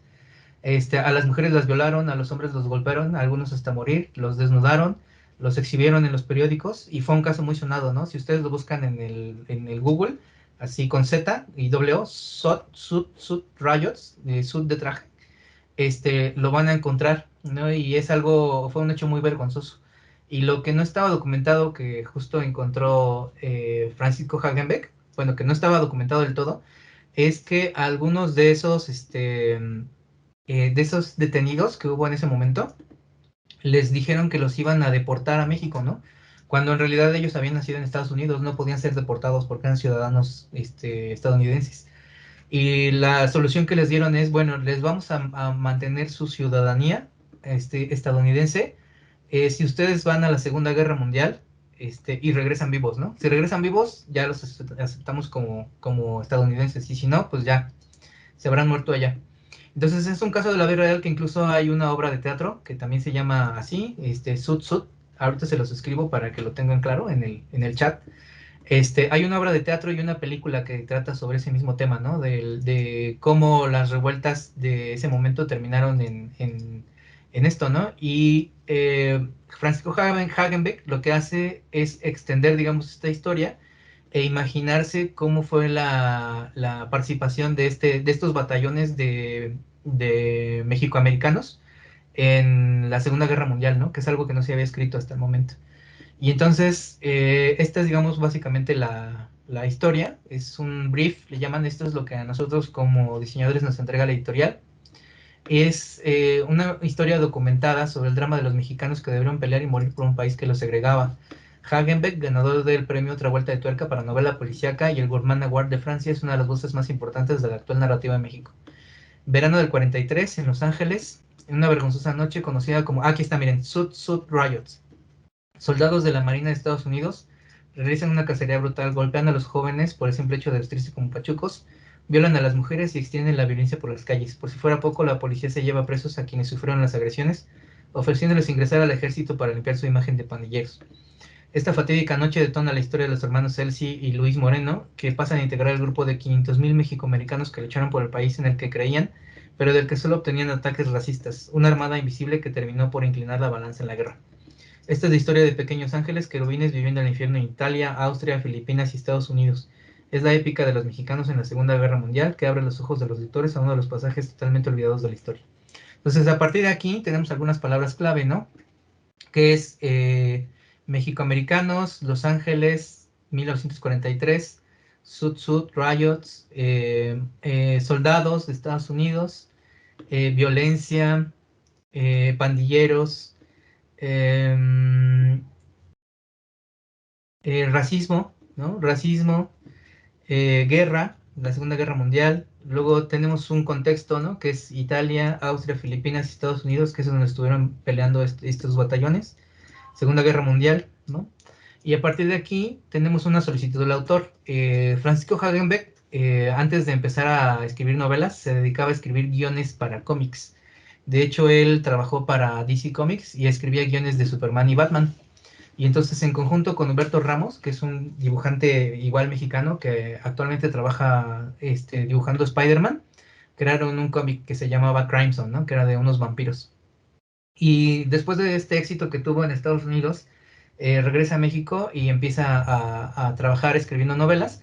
Y pues bueno, un poco por venir de ese contexto de lo gráfico y de los cómics, el mismo Francisco tenía un cierto talento, ¿no? Para ilustrar y dibujar, ¿no? Por ejemplo, este dibujo es algo que él mismo hizo y nos lo mandó a la editorial y a mí, un poco para basarnos, ¿no? Esto era más o menos la idea que él tenía, de cómo se podía resolver su libro, ¿no? Un poco como con cartas de la lotería, ¿no? Del el Catrín, que aquí lo convirtió en un pachuco, la dama, la muerte y el soldado, ¿no?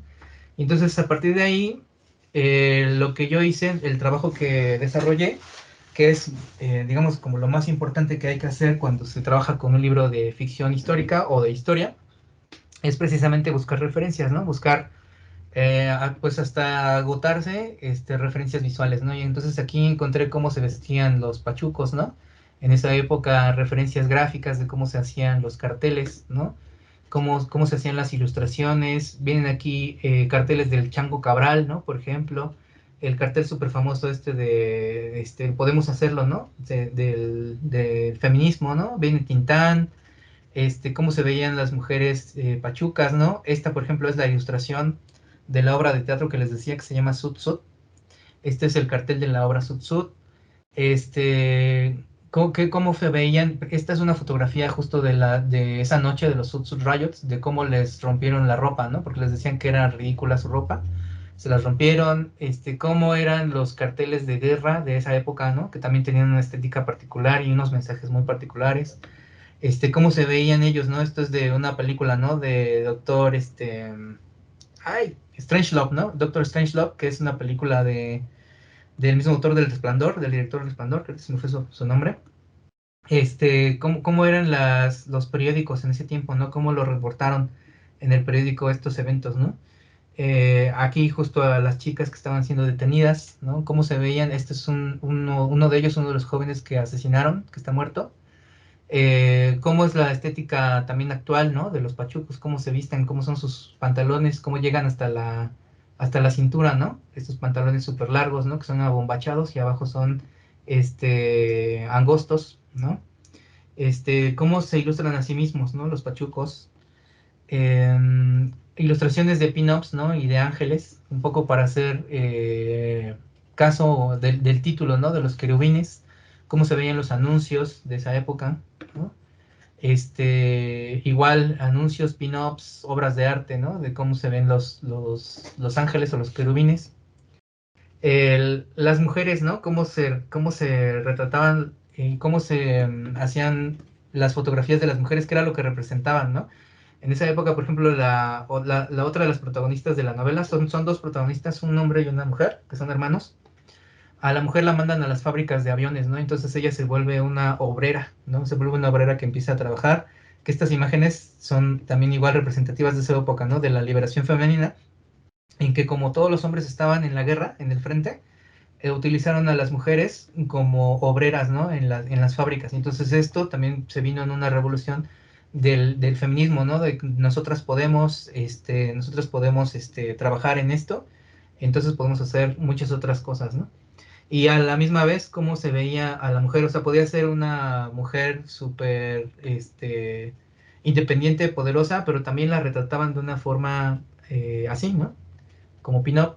Luego los estándares también, que de esto hay igual muchos estudios, ¿no? De por qué si son pin-ups mexicanas o de supuestamente mujeres mexicanas, por qué tienen proporciones y estética pues más bien anglosajonas, ¿no? O sea, si ustedes lo ven, en realidad son muchas proporciones y piel clara, ¿no? Incluso en algunos de los casos. Luego también una investigación de cómo eran los uniformes, cómo eran las armas, cómo eran los cascos, ¿no? De esa época. Tienen incluso sus nombres. Ya ahorita la verdad ya se me olvidó porque tiene mucho tiempo que hice esta portada. Pero estos cascos tienen su nombre particular, ¿no? Porque los cascos que usaban los estadounidenses no eran iguales a los de los ingleses, ni a los de los australianos, ni a los de los franceses, ni a los de los nazis, ¿no? Entonces, muy particularmente esto también tenía que ver, ¿no? Como qué tipo de casco, qué tipo de armas vamos a representar. Los aviones, los tanques, ¿no? En fin. Y bueno, del proceso de diseño, haciendo un caso al boceto de Francisco,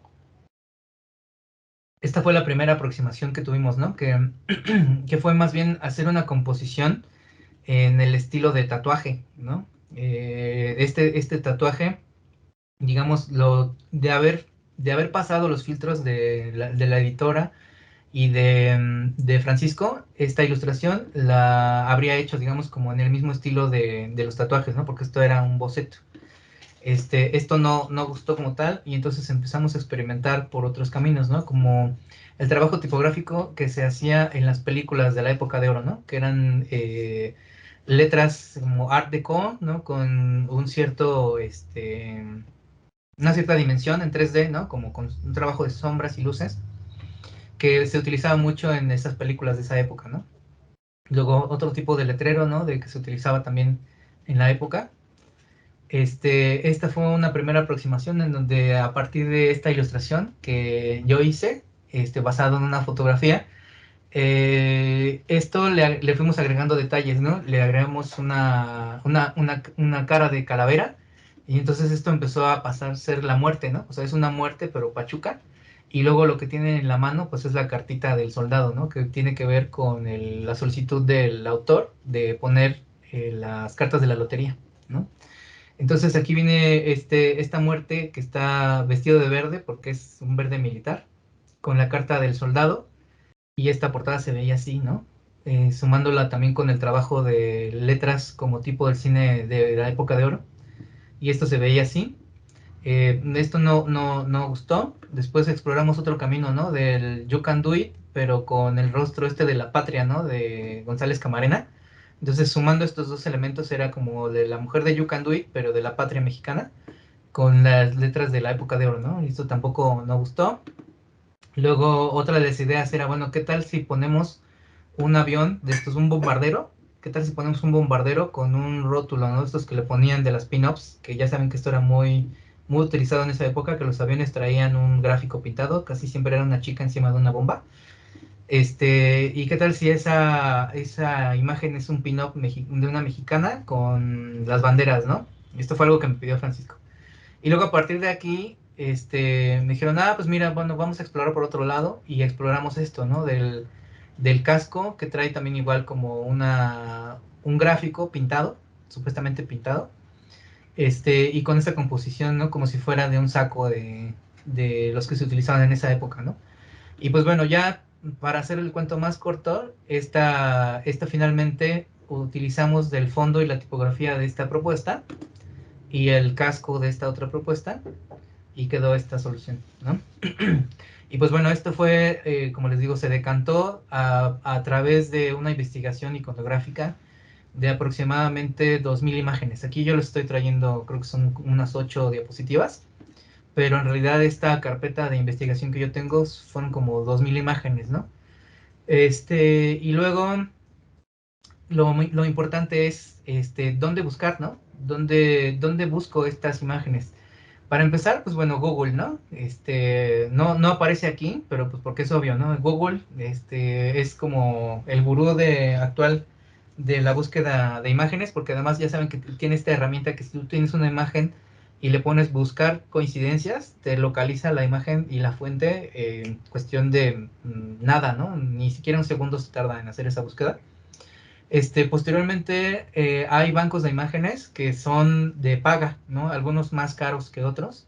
En este caso, Getty Images es uno de los bancos de imágenes más caros con los que trabajamos en las editoriales, con quienes yo colaboro. La forma que tienen de cotizar sus imágenes es que te preguntan muchas cosas, ¿no? ¿Para qué la vas a utilizar? ¿Va a ser un anuncio? ¿Va a ser un banner de internet? ¿Va a ser un libro? ¿Lo vas a utilizar en un periódico? ¿Lo vas a utilizar en portada o en interiores? ¿Cuál es el tamaño en el que lo vas a utilizar? ¿A página completa? ¿A media plana? ¿A un cuarto de plana? ¿Cuál va a ser la distribución? ¿Lo vas a distribuir exclusivamente en tu país o va a ser internacional? ¿Cuántos ejemplares vas a imprimir? ¿Vas a imprimir menos de 1000? Más de 5000, más de 500,000, más de 1,000,000, ¿no? Y dependiendo de todas estas variables, Getty Images tiene unos tabuladores. Además del permiso que da el mismo fotógrafo o fotógrafa, se tienen que también pagar regalías a las y los modelos que aparecen en su caso, o a los artistas que generan las ilustraciones, ¿no? Entonces, es una cantidad de variables tremenda, que a veces una imagen para una portada de libro puede costar hasta 200,000 pesos, por ejemplo, ¿no? Y pues ya ahí va de la editorial si tiene ese presupuesto y si quiere gastar ese presupuesto en una portada. Si es redituable para la empresa, pues se usa, ¿no? Pero por lo regular este banco de imágenes se utiliza solamente cuando son de veras imágenes pues de mucho renombre, ¿no? Fotógrafos de mucho renombre. O de veras la editorial está muy casada con una imagen, se utiliza este banco, ¿no? Que se llama Getty Images. Luego tenemos uno que es más accesible, que se puede pagar una suscripción mensual. Puedes descargar paquetes, ¿no? A veces son de 50 imágenes o de 300 imágenes al mes. o puedes comprar por imagen, ¿no? El costo de una imagen aquí en Shutterstock es de aproximadamente 400 pesos, que me parece que es algo muy accesible para los proyectos que desarrollamos de alcance, de pequeño alcance, digamos, en el cual, pues, una inversión de una imagen que cuesta 400 pesos, pues es redituable, ¿no? Con el costo que tiene la producción y después las ganancias que va a tener un libro, pues me parece que es nada, ¿no? O sea, 400 pesos es nada. Los derechos de las imágenes, al tú hacer este pago, descargas la imagen con una licencia, pero lo que sucede aquí con Shutterstock es que esta imagen que tú estás usando, digamos, de este copo de nieve, pues la utilizas tú, pero la puede utilizar cualquier otra persona del mundo que también pague la licencia y entonces esa imagen pues puede estar repetida, ¿no? Entonces, es un arma de dos filos, ¿no? Porque es barato, pero pues de qué es tan barato, pues lo pueden tener otras personas. Luego, otro banco también barato es iStock, que es igual por Getty Images, es como su banco de imágenes barato, que es la competencia de Shutterstock. Aquí igual puedes tú pagar una membresía mensual o anual y descargar cierta cantidad de fotografías, ¿no? Y aquí estos dos bancos, tanto Shutterstock como iStock, son muy completos. Cualquier cosa que busquen, ya sea histórica o actual, contemporánea, si buscan incluso ilustraciones o vectores, hay, ¿no? En estos dos bancos son muy accesibles, tienen de todo. Ustedes podrían retomar estas fotografías para hacer fotomontajes o para modificarlas, digamos, y entonces hacer personalizada esta imagen para que no se repita en otros, con otras personas, con otros clientes en otros lugares del mundo. Otro de los bancos que yo utilizo mucho es este que se llama Stocksy, que también es de paga. Aquí, por ejemplo, una imagen para una portada tiene un costo aproximado de 1,000 pesos, más o menos, porque esto es más pequeño, es un banco de imágenes más pequeño donde los artistas también son como exclusivos, ¿no? No son los mismos que trabajan en iStock y Shutterstock, porque aquí en estos dos bancos sucede el fenómeno de que trabajan los mismos fotógrafos, entonces a veces una foto que encuentras aquí en Shutterstock también está en iStock, ¿no? Porque el mismo fotógrafo tiene cuenta en las dos. Pero luego, por ejemplo, de Stocksy, lo que tiene es que son fotografías más cuidadas, con filtros mejor aplicados, ¿no? Es un poco más hipster este banco de Stocksy. Y las imágenes no son muy caras, les digo. O sea, como para lo que cuesta la imagen y el costo y lo que te pagan en las editoriales, no se me hace caro. Luego, por ejemplo, está Alamy, que seguramente si han hecho búsquedas en Google y les sale mucho Alamy, ¿no? Hay muchas imágenes de Alamy y es un banco igual muy, muy, muy barato. Puedes pagar incluso una licencia de uso personal que cuesta algo así como 100 pesos, que si tú, digamos, descargas una imagen y lo vas a utilizar para imprimir un cartel y colgarlo en tu casa, es un uso personal y te puede salir como en 100 pesitos, ¿no? Y ahí hay obras de arte, hay obras de Picasso, de Dalí, de Eduard Muja, en fin, o sea, buscando encuentras, ¿no? Aquí y hay cosas muy, muy baratas. Como les decía, si quieres un cuadro de Dalí en alta resolución, hay algunos, los puedes encontrar, compras la licencia para uso personal y ya lo puedes imprimir para tenerlo en tu casa. Y las licencias para uso comercial también son muy baratas. Entonces, aquí hay muchas cosas. Lo que sí tiene la mía es que las imágenes no son muy buenas, son como muy cliché, pero pues hay, ¿no? Y es barato. Luego está este otro que seguramente conocen que es gratis, que también es más o menos de la misma calidad de Stocksy, como fotografía con muchos efectos, muchos filtros, muy bien cuidada, muy profesional, pero estas son gratis, ¿no? Lo bueno de este banco es que son imágenes gratuitas. Lo malo es que son imágenes muy contemporáneas. Si tú quieres utilizar una fotografía de estas de Stocksy para un libro histórico, pues no vas a encontrar porque no hay, ¿no? O sea, casi todas sus fotografías son de personas contemporáneas, y sobre todo de razas, europeas y americanas, ¿no? O sea, hay muchas personas afroamericanas, hay muchos asiático-americanos, hay muchos, anglosajones, personas blancas, pero si tú, por ejemplo, buscas específicamente personas latinas, no hay, ¿no? No hay, entonces, es complicado. Luego hay otro banco que es similar, que también se llama Pexels. Luego está Freemashes, que en también es un stock gratuito, que Pexels, Unsplash, Pexels y Freemashes son completamente gratis. A veces lo único que te piden nada más es que pongas el nombre del fotógrafo en la página legal y es lo único que te piden. No, ni siquiera te piden que dones en PayPal ni nada, sino que con poner el nombre del fotógrafo ya es suficiente.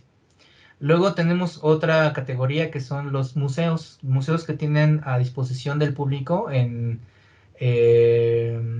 dominio público sus obras de arte, que ya las tienen digitalizadas en alta calidad, y tú los puedes descargar. Algunos de estos museos tienen una descarga legal en donde te mencionan que tú lo puedes usar para lo que quieras. O sea, puedes utilizar sus pinturas para hacer un collage, puedes utilizarlas para hacer productos. Por ejemplo, mucha gente que hace playeras o que hace cojines, tazas o así, lo puede utilizar porque la licencia del museo lo permite. Lo puedes utilizar para obras comerciales, es decir, que tú a la vez vendas un servicio y utilices estas imágenes para desarrollar un cartel o desarrollar una portada de libro o un anuncio, etcétera. Estos museos lo permiten, ¿no? Este es el primero, el Rix Studio, que es de Dinamarca, si no me equivoco. Luego está el Met Museum, que algunas de sus obras están en dominio público y las puedes descargar también para utilizarlas a tu conveniencia. El Met. Luego también está el Prado, que en este caso me parece que también las licencias son gratuitas, pero tienes que escribir una solicitud al museo y explicarles para qué lo vas a usar y entonces te mandan la imagen en alta calidad, ¿no? Y la puedes utilizar, pero tienes que pedir permiso. Luego está el Art Institute de Chicago, donde también hay muchas obras que tú también puedes utilizar, que están en alta calidad y en dominio público. Algunas, no todas. Luego está la colección Getty, ¿no? Que son los mismos dueños del Getty Images, pero en este caso es su proyecto de arte. Luego está el LACMA, que es el Museo de Arte Contemporáneo de Los Ángeles, si no me equivoco, que también tiene obras en alta calidad y que puedes tú comprar. En este caso se compran, pagas una licencia. Luego está el proyecto Arts and Culture de Google, que en este caso también son imágenes de museos de diferentes partes del mundo, que están en alta calidad y en algunos casos son gratuitos y libres de derechos. Eso depende de la descarga legal que tenga cada imagen. Luego está Flickr, que también algunas de las imágenes están libres de derechos en dominio público y otras tantas se pueden comprar, ¿no? Se pueden comprar o puedes tú reproducirlas con permiso de los fotógrafos, ¿no? Pero es infinito el Flickr, ¿no? Luego está Wikimedia Commons, que es gratuito. Y también aquí hay muchas imágenes. Y sobre todo aquí hay muchas imágenes históricas que están en dominio público porque ya el autor de esas imágenes ya falleció hace más de 70 años. Y cuando internacionalmente las leyes de derecho de autor permiten que después de ese periodo tú puedas utilizar estas imágenes pues, a tu conveniencia, ¿no? O sea, las puedes usar de forma comercial, personal, educativa, etcétera, ¿no? Como tú quieras. En el Wikimedia Commons hay un universo de cosas, ¿no? Luego, si son vectores, como les decía, lo que utilicé para la portada esta de México Bizarro, lo saqué de aquí, de The Noun Project, que se pagó una licencia, me parece que es como $1. Es una cosa así ridícula, ¿eh? Es $1 por cada iconito que vayas a utilizar. O bien, si no quieres pagar, puedes poner el nombre del autor, ¿no? En los créditos. Por ejemplo, si lo van a usar para páginas web, esos créditos se pueden poner en los metadatos que están escondidos en el footer de la página. Tú puedes poner esos créditos, ¿no? En el back, en el código. Y FreePic, básicamente, que esta herramienta la utiliza muchos de nuestros colegas, pero que en mi opinión, pues abusan, ¿no? Porque, por ejemplo, en el trabajo en el que estoy actualmente, yo trabajo en el INE, hay un área de diseño paralela a la que, donde yo estoy, donde yo trabajo, y pues tienen su licencia de FreePic y todo lo resuelven con FreePic, ¿no? Todos sus personajes son de FreePic, todas sus invitaciones, todos sus banners, todo lo sacan de FreePic, y pues es un poco decepcionante, ¿no? Porque en mi opinión, un banco de imágenes se tiene que utilizar como una solución que complementa, ¿no? el talento y el trabajo que estamos haciendo nosotros como ilustradores y diseñadores, pero no utilizarlo tal cual, ¿no? O sea, comprendo que a veces hay cargas de trabajo que no lo permiten, pero pues hay que hacerle jiribilla, ¿no? En mi opinión, este tipo de bancos proporcionan insumos que podríamos nosotros modificar para hacer nuestro trabajo, ¿no? Porque si no, pues FreePic, pues cualquiera, sin necesidad de estudiar una licenciatura o estudiar una carrera técnica, pues puedes entrar a FreePic, aunque no seas diseñador, lo descargas y ya tienes tú tu diseño, ¿no? O sea, pues cualquiera lo puede hacer, ¿para qué estudiar, no?